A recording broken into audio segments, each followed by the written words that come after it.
가장 먼저 해야 할 일 민수기 28장 1절에서 12절의 말씀입니다. 교독하고 마지막 절을 함께 합니다. 여호와께서 모세에게 말씀하셨다. 이스라엘 사람들에게 이 명령을 전해 주어라. 내게 구수한 냄새가 나도록 불사르는 제물로 내게 바칠 예물 곧 내게 바칠 음식은 정한 때 나에게 정성스레 바쳐야 한다. 날마다 바칠 다 태우는 제물은 시나이 산에서 정한 것인데 구수한 냄새가 풍기도록 여호와에게 바칠 불사르는 제물이다. 안식일에는 1년 된 흠없는 어린 수장 2마리를 바쳐야 한다.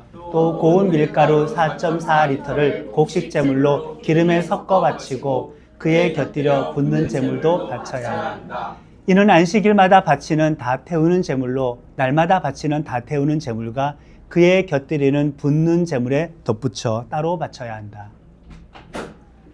태우는 제물을 달마다 첫째 날에도 여호와에게 바쳐야 한다. 수송아지 2마리, 수장 1마리, 1년 된 흠없는 어린 수장 7마리를 다 함께 수송아지 1마리마다 곁들이는 곡식 제물로 고운 밀가루 6.6리터를 기름에 섞어 바쳐야 한다.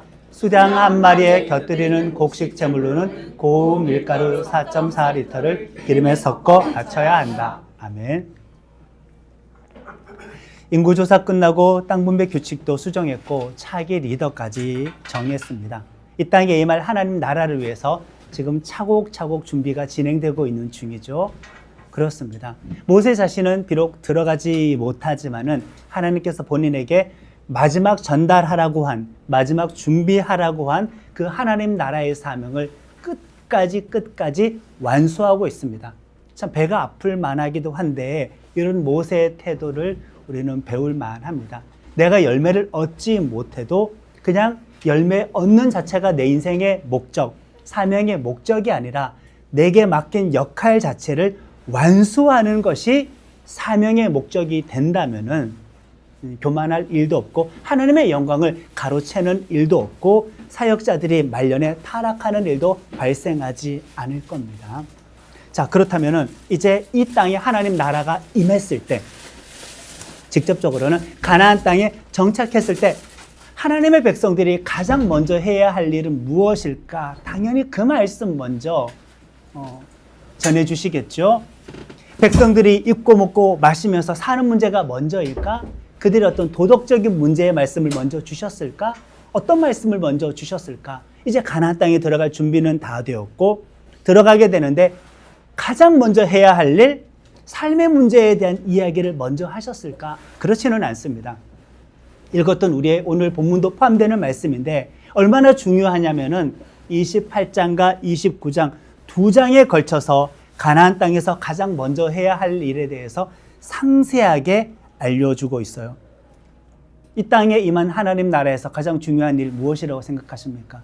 교회의 사명 중에 가장 중요한 사명이 무엇이라고 생각하십니까? 성도들의 해야 할 일 중에서 가장 중요한 일이 무엇이라고 생각하십니까? 우리들의 신앙생활하는 인생의 여정 가운데에서 가장 중요한 일은 무엇이라고 생각하십니까? 예배입니다. 옛날에는 제사가 예배의 방식이었으니 제사를 드렸다, 예배를 드렸다 이것이죠. 오늘 이 말씀을 전하려고 해서 그런지 어떤 기기적인 착오가 있지만은 오히려 좋은 교훈이 되는 겁니다. 우리가 하나님을 예배할 때 그 예배의 상황에 흔들리는 일들이 많이 생기겠지만은 그럼에도 불구하고 우리는 예배에 집중해야 되겠죠. 코로나 3년 모임이 제한되면서 비대면의 시간이 조금 있었습니다. 그때 우리나라뿐만 아니라 미국도 마찬가지고 성도들이 한 30%가량이 줄어들었는데 다 돌아오진 않았습니다. 아마 20%가량은 줄었을 겁니다.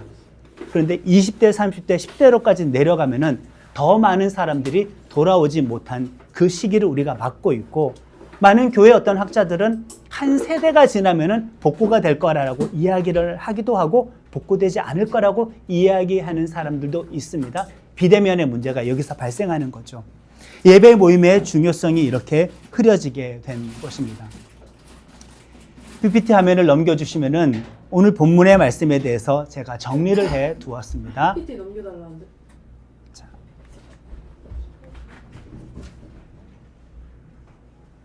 자, 이것만 이제 펼쳐놓고 계속 진행할게요. 아직 요단강을 건너지는 않았어요. 정복 전쟁을 펼치지는 않았습니다. 여러분들은 예배에 그냥 집중하면 되는 겁니다. 땅을 분배하지도 않았습니다. 제대로 정착하지도 않았습니다. 그런데 하나님께서는 참 이렇게 김칫국을 왜 이렇게 먼저 마시게 하지? 요단강 건너지도 않고 적군을 싸워 무찌르지도 않고 땅 분배 제비 뽑기 끝나지도 않고 지파별로 정착하지도 않았고 각 지파의 집안별로도 땅 배분이 이루어지지도 건너가지도 않았는데 그 땅에서 들어가서 가장 먼저 해야 할 일에 대해서 먼저 이야기를 하시는데 그게 예배이다. 얼마나 소중하면은. 근데 이 말씀 자체가 엄청난 은혜인 거 아십니까? 왜? 그 땅에 들어가는 게 기정사실화가 되었어. 당연하니까 너희가 하나님의 백성으로 구원받게 될 게, 하나님 나라에 너희가 상급을 받을 게 당연하다고 그냥 못 박아놓고 주신 말씀이기 때문에 이 말씀 자체는 의무야 또 뭐야, 또 명령이야 또 뭐야, 이게 아니라 우리에게는 엄청난 은혜가 된다. 확실한 소망과 약속을 우리들에게 주셨습니다.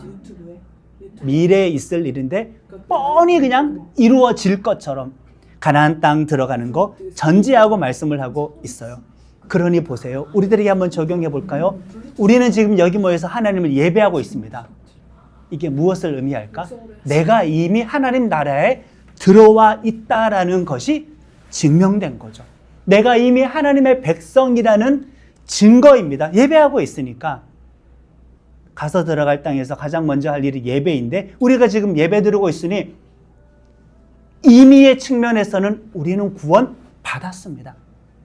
우리 구원 확신해 가지고 있습니다. 나는 이미 받았습니다. 하나님의 나라가 언젠가 내가 죽고 난 다음에 나에게 임하겠지? 아니요. 하나님의 나라는 이미 나에게 왔습니다. 놀랍지 않습니까? 우리가 로또에 당첨된 일은 없었어도 내 통장 잔고에 몇 억이 찍혀 있지는 않더라도 이미 우리는 예배를 드린 자체가 내가 하나님의 나라의 백성이 되었구나라는 것을 증명하고 있으니 감사할 일이죠. 또 제사의 제물 중에서 보시면은 곡식이 등장하죠.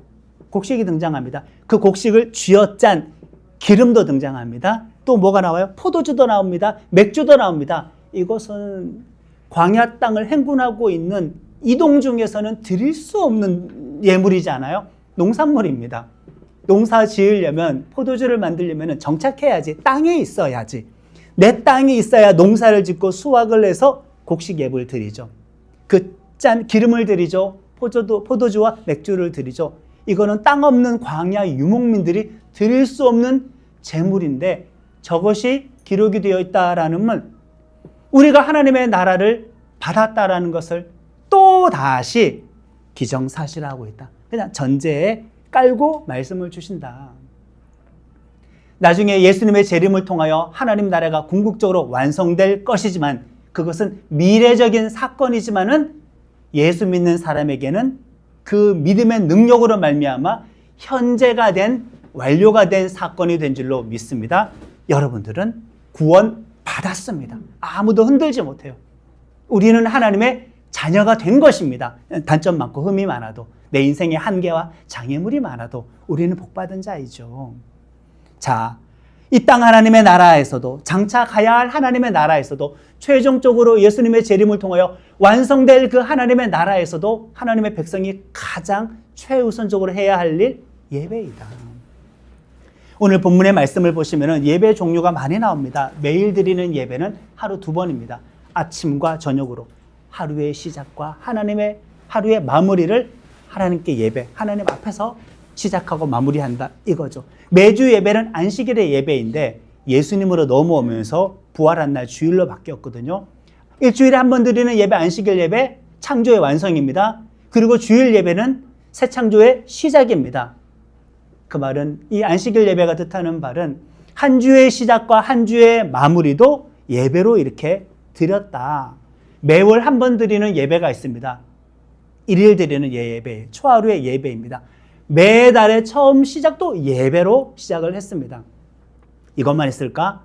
우리에게 설이 있고 추석이 있고 여러 가지 절기 명절이 있는 것처럼 이제는 매일, 매주, 매월이 아니라 연중에 중요한 예배가 또 배치가 되어 있어서 인생을 살아가면서 삶의 중요한 순간순간마다 하나님을 예배하도록 그냥 예배 장치를 1, 2, 3, 4중으로 하나님께서 걸어 놓으셨습니다.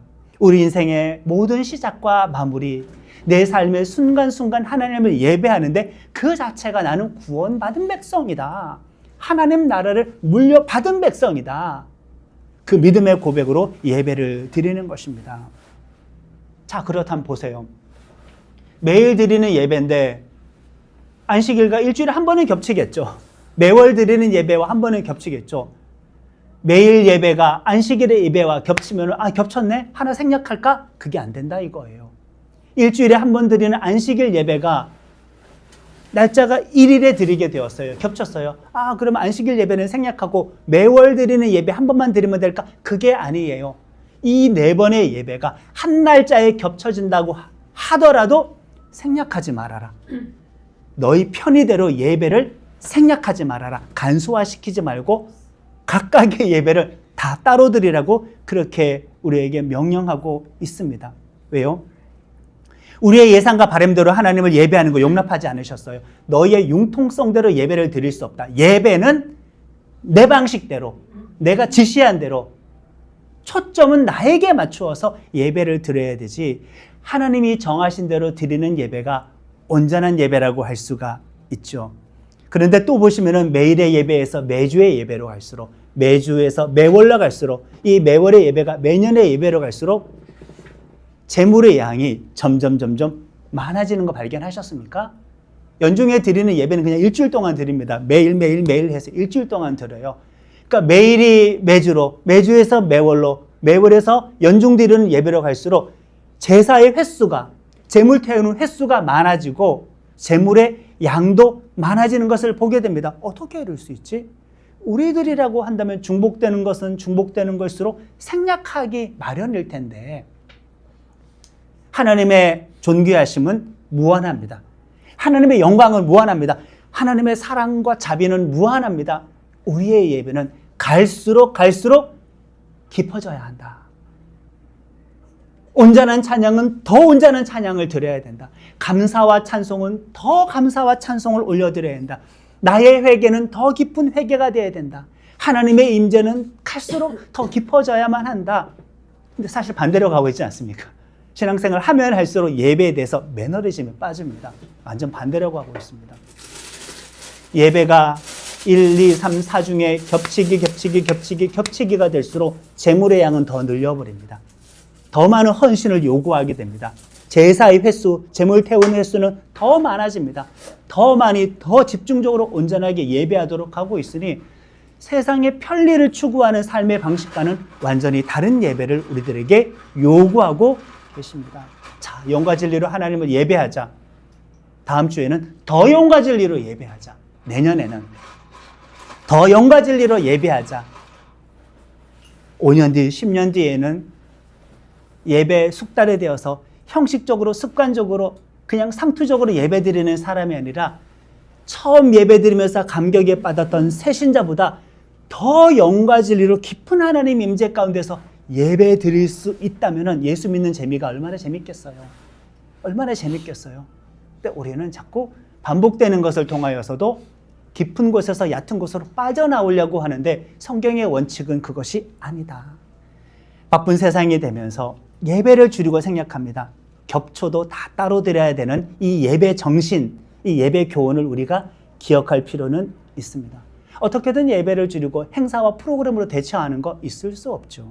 봉사와 일 많이 하는 것으로도 예배를 대체할 수는 없죠. 친교와 교제 등으로 예배를 대체할 수는 없죠. 예배는 최우선 순위이다.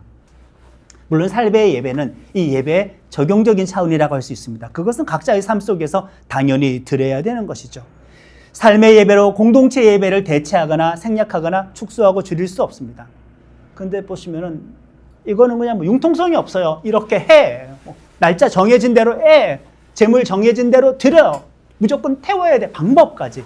날짜, 재물의 종류, 예배 드리는 방법까지 하나님께서 그냥 지정해 주셨어요. 내 방식이 아닌 겁니다. 하나님의 방식대로. 구체적으로 성령으로 예배 드려야 되죠. 구체적으로 예수 보혈을 의지해서 예배 드려야 되는 거예요. 구체적으로 하나님의 진리의 말씀에 의지해서 예배 드려야 되는 거지 내 기준으로 예배를 만들어 갈 수는 없다. 28장에서도 율법을 실천하는 백성들의 삶보다 제사를 가장 먼저 말씀을 하셨습니다. 그렇다고 해서 너희들 이 형식적으로만 예배 드리고 마음이 없는 예배는 참된 예배는 당연히 아닙니다. 나중에는 형식만 지키고 마음을 잃어버려서 그거 책망받게 되거든요. 전 세계 모든 교회는 5대 사역이 있습니다. 아마 신학생들, 목회자들은 상식적인 부분이기도 한데 초대교회 모든 사역에 관련된 말씀들을 종합해가지고 내린 결론이고 한국교회뿐만 아니라 그냥 모든 교회 공통적인 5대 사역입니다. 예배, 가르침, 친교, 봉사, 선교입니다. 이 순서도 중요합니다. 이것도 되게 신학적이고 성경적입니다. 예배, 가르침, 친교, 봉사, 선교입니다. 예배가 맨 앞에 있죠.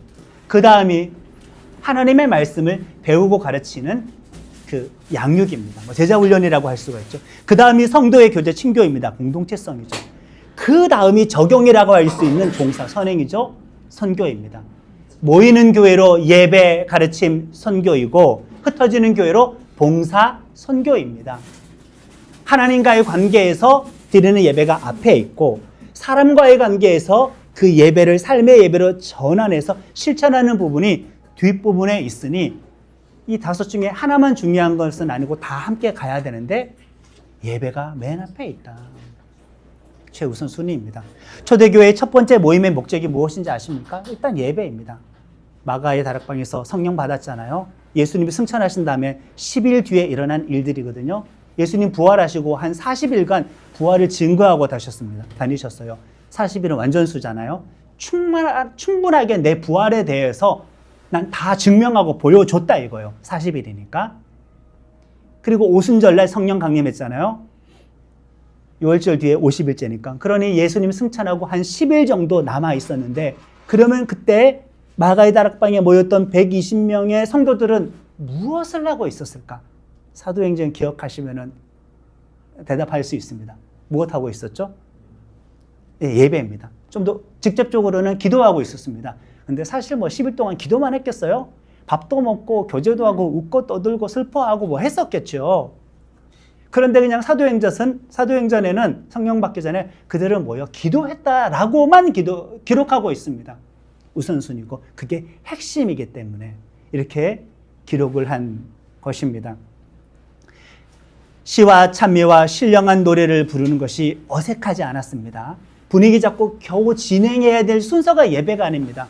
뭔가 우리 재밌게 그냥 프로그램하고 행사하고 교제하고 즐겁게 하다 예배하자 그러면 뭔가 그냥 예배하자라고 말 꺼내는 것을 어색해야 하는 것이 아니라 오히려 그것이 기본인 초대교회 공동체의 모습이라고 할 수 있죠. 오늘 본문 말씀에 매일, 매주, 매월, 매년의 예배 가운데 사람을 위한 특별한 순서는 없습니다. 그냥 하나님께만 다 드리는 예배밖에 없죠. 예배의 초점은 하나님이다. 하나님이 예배의 중심이다. 하나님을 향한 감사와 찬송과 회개와 헌신입니다.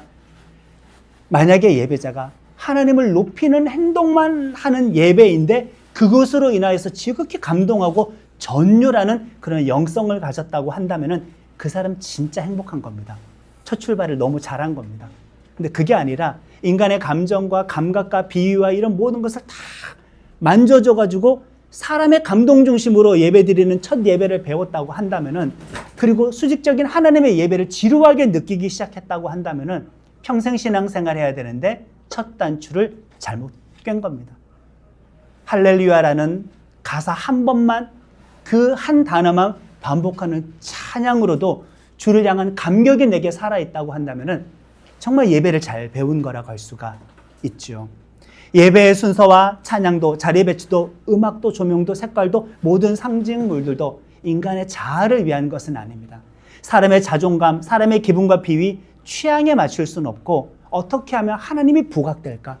예배자가 자기 자신을 겸손하고 순종하게 내려놓고 하나님을 경배하게 만들까라는 이 목적을 향하여서 모든 것이 세팅되고 만들어져야 되는 게 예배의 상징들이라고 할 수도 있죠.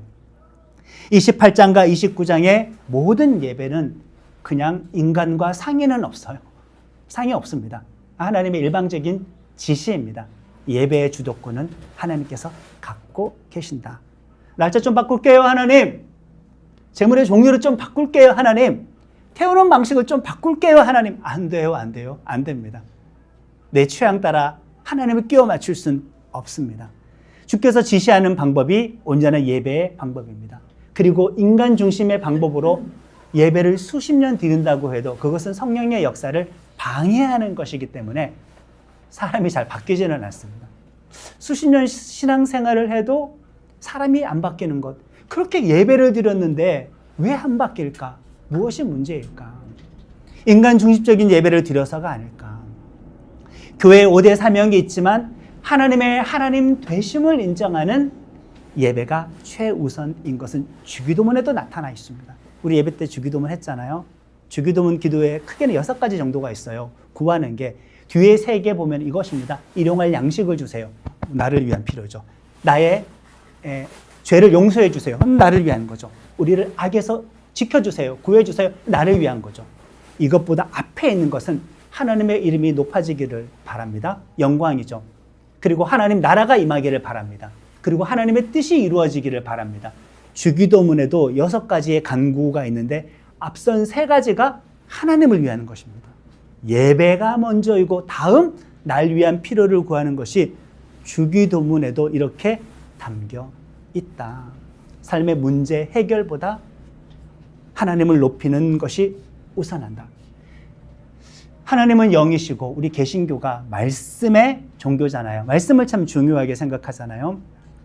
그러다 보니 어떤 예배 형식과 의식에 대해서 반감을 가지는 분이 있습니다. 근데 저도 4개 신학교에서 예배학을 수업 들었잖아요. 신학교를 4군데를 다녔으니까 처음 배운 게 있어요. 어라?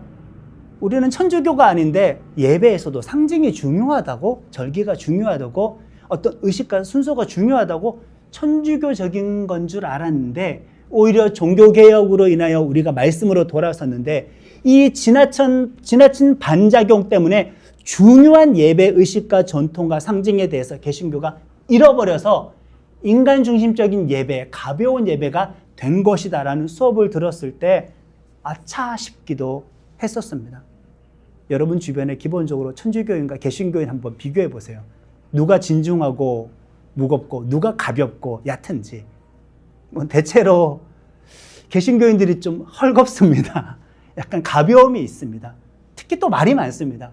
의외로 천주교인들이 고상하고 진중한 부분을 가지고 있는데 그들은 자기들 마음대로 신앙생활하고 예배드리는 것이 허용이 안 되어서 그렇습니다. 물론 그 미사가 다 옳다라는 것은 아닙니다. 우상숭배적인 요소도 분명히 있기 때문이죠. 그러나 종교개혁으로 인하여 말씀으로 돌아온 이 반작용이 지나친 반작용 때문에 유익한 것까지도 다 버려버리는 실수를 범하게 되었다라고 예배학에서는 상식처럼 가르치고 있습니다.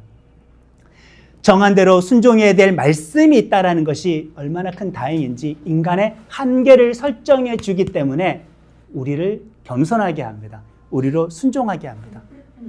하나님의 방식대로 예배 드려야 될 정해진 말씀이 있다는 것이 우리로 겸손한 예배자로 평생 살아갈 수 있도록 지켜줍니다. 안전고리가 되어주는 거죠.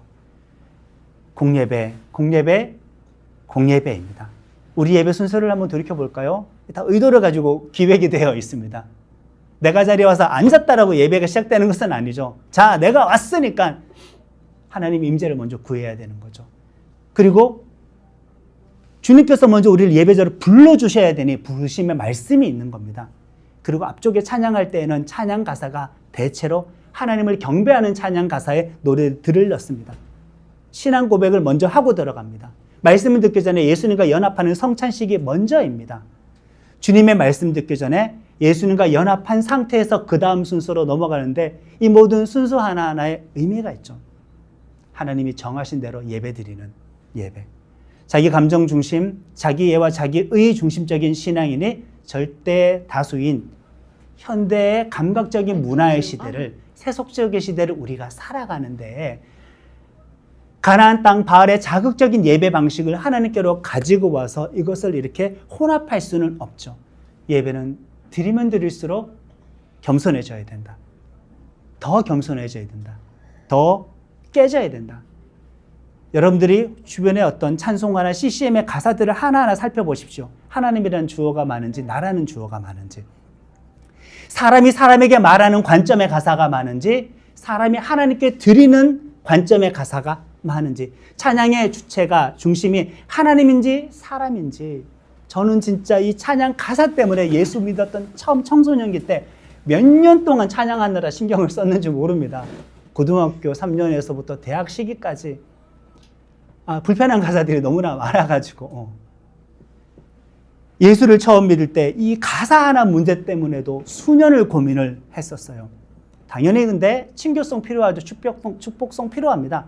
친교와 교제 시간에, 중보기도 시간에 그럴 때 하면 되죠.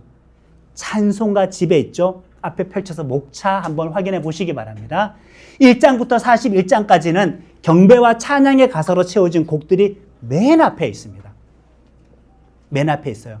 그리고 어떤 교회는 예배 찬양으로 찬송가만 드리는 어떤 부르는 교회에서는 예배의 첫 머리의 찬양은 꼭 1장에서 41장에 있는 곡들 중에 하나를 골라서 드리고 다음 순서로 넘어갑니다. 이 목차가 다 우연은 아닙니다. 의도가 다 있는 거죠. 예배 찬송에 찬송가만 쓰는 교회에서는 하나님을 경배하고 하나님을 노래하는 가사가 있는 노래를 맨 앞에 배치한다. 자, 그런데 이거 좀 따분한데 지루하다. 가사에 어떤 인간 감성을 자극하는 요소도 없고 멜로디도 감각적이지 않잖아. 인간의 감성을 자극하는 요소가 하나도 없네요. 인간의 기분을 좋게 하는 거 없네요. 딱딱하네요. 하나님이 정하신 방식대로 그렇게 예배를 드림에도, 단순한 곡조임에도 불구하고 가사를 통하여서 내가 그 노래를 하나님께 드렸을 때 내 마음이 감동을 주체할 수 없을 정도로 하나님을 향한 경외심이 일어난다면 그 사람은 정말 예배 첫 단추 잘 끼운 겁니다. 아예 그냥 교회 처음 다닐 때부터 설탕물을 잔뜩 먹여놓고 진짜 좋은 보약을 주면 써서 못 먹겠네라고 뱉어버리면은 첫 출발부터 너무 잘못했기 때문에 원상복구 시키기가 너무 어렵습니다. 우리 예배 찬양할 때 제가 간간히 찬송가 섞는 것도 다 의도가 있습니다. 다 의도가 있어요. 설교의 내용도 인간의 이기적인 욕망과 단순한 위로 편들어주고 자기 합리화를 지지해주는 내용을 들으면 은혜는 맞습니다. 나를 책망하거나 교훈하거나 가르치는 내용이 아니라 위로해주는 내용, 편들어주는 내용, 나를 합리화시켜주는 내용, 격려의 내용이면 당연히 은혜는 받죠. 근데 내가 은혜 받는 말씀이 하나님의 뜻에 합당한 선포되어야 될 그 말씀일까? 큐티를 하시잖아요. 여러분들 큐티 세미나 한 번씩은 들어보셨을 겁니다. 큐티 본문 가지고 큐티할 때 맨 처음 발견해야 될 주제가 뭐죠? 하나님은 어떤 분이신가? 큐티 세미나 들었던 분은 기억할 겁니다. 나에게 적용할 말, 여기서 인간 군상들의 모습은 2차적인 거고, 첫 번째 모든 큐티 본문에서 발견해야 될 것은 이 본문에서 하나님은 어떤 분인가? 여기서 하나님은 어떤 성격, 인품, 의지, 뜻, 생각을 갖고 계신가? 여기서 하나님은 무엇을 원하시는가를 그 본문에서 발견을 하고, 그 다음에 두 번째는 인간 군상들의 모습을 발견하고 나에게 적용을 하는 거죠. 큐티의 기본적인 방식입니다. 하나님은 누구시냐? 하나님 먼저이다. 사람이 사람을 주목하는 예배는 하나님의 개입을 방해하고 성령의 역사를 방해합니다. 사람이 사람을 주목시키는 방식은 하나님의 성령의 역사를 차단하기 때문에 오히려 애는 애대로 쓰지만 사람은 바꿀 수가 없다. 우리가 하나님께 주목하고 그래서 하나님께서 역사하시면은 사람이 바뀌는 거죠. 이게 순서입니다. 본문 말씀을 보십시오. 인간적인 요소 전혀 없습니다. 그냥 설명하지 않고 이 본문 읽으라고 하면은 지루하기 짝이 없는 내용입니다. 특히 레위기가 그렇습니다. 근데 그 레위기가 또 알고 배우면은 참 은혜가 되는 말씀이기도 합니다. 다 태우는 제사는 완전한 헌신을 뜻합니다. 자, 왜 이렇게 하나님이 준비시킬까요? 이제 애들은 가나안 땅 건너가야 됩니다. 어떤 종교와 부딪혀야 돼요? 바알 신앙과 부딪혀야 돼요. 먹고 마시고 춤추고 취하는 종교입니다. 성적인 접촉도 일어나는 종교입니다. 쾌락의 차원이 게임이 안 됩니다. 완전 인간 중심적입니다. 너무나 감각적이고 자극적이고 인간의 기분은 좋을 대로 좋게 해주는 요소들이 다 담겨있는 그 예배인데 하나님 예배는 그 요소가 하나도 없습니다. 이렇게 준비시키고 여기에 들여다보내는 거죠. 인간의 오감을 자극하는 매력적인 예배와 인간의 욕망 중심적인 예배와는 차원이 다른 하나님만 받으실 수 있는 예배 방식을 알려주시는데 지루하다. 이렇게 우리가 말을 할 수는 없습니다. 오늘 말씀을 보면은 또 한 번 우리의 마음에 걸리는 것은 예배 횟수가 지나치게 많다라는 겁니다. 정해진 예배 드리는 것만으로도 벅찰 정도입니다. 자, 보세요. 예배 드리기 바빠요. 근데 예배 드리기 안 바쁘면은 우리 주변에서는 감각적인 바알 종교 행사가 막 열려요. 가고 싶어, 안 가고 싶어요? 근데 우리 예배 드리기 바빠요. 거기 갈 시간이 없어요. 세상 문화와 바알 종교와 대응하기 위해서 특별히 이 바알 종교의 중요한 종교 축제 때마다 같은 시기에 중요 예배를 하나님께서 설정해 두셨습니다. 왜? 거기 못 가도록. 같은 날짜 만들어 버리는 거예요. 저기서 큰 종교 행사 한다더라. 여기에서도 같은 행사 만들어 버려요. 저기에 어떤 예배가 있다더라. 같은 날짜 여기도 예배를 만들어 버려요.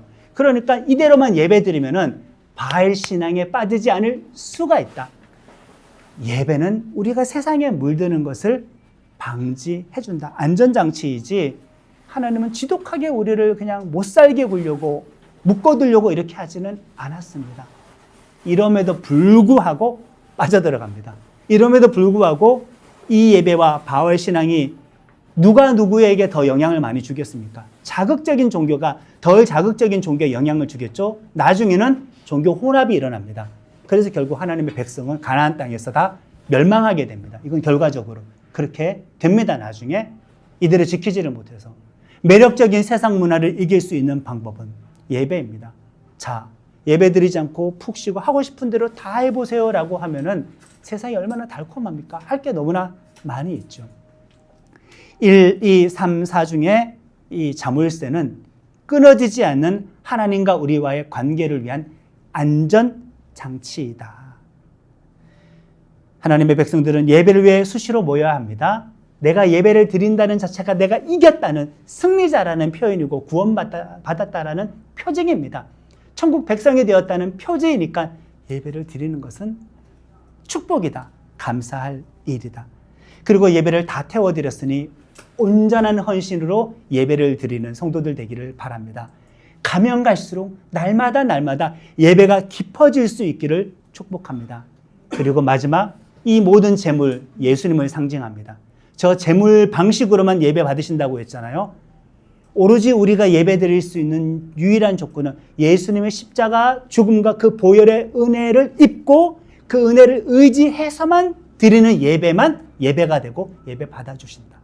그리고 하나님의 말씀과 성령의 근거에서만 드리는 예배를 하나님께서는 받아주신다. 여러분들에게 광야를 살아가는 여러분들에게 이 세상 속 하나님의 나라를 살아가는 여러분들에게 어떻게 하면 세상에 섞이지 않고 구별된 존재로 살아갈 수 있는가? 가장 먼저 해야 할 최우선의 일, 예배를 집중하시기를 바랍니다. 그리고 당연히 그 예배에는 봉사와 선교, 실천적인 삶의 예배로 전환되어야 될 줄로 또한 믿습니다. 아멘! 찬송하겠습니다. 주님만이 왕이십니다. 주님만이 왕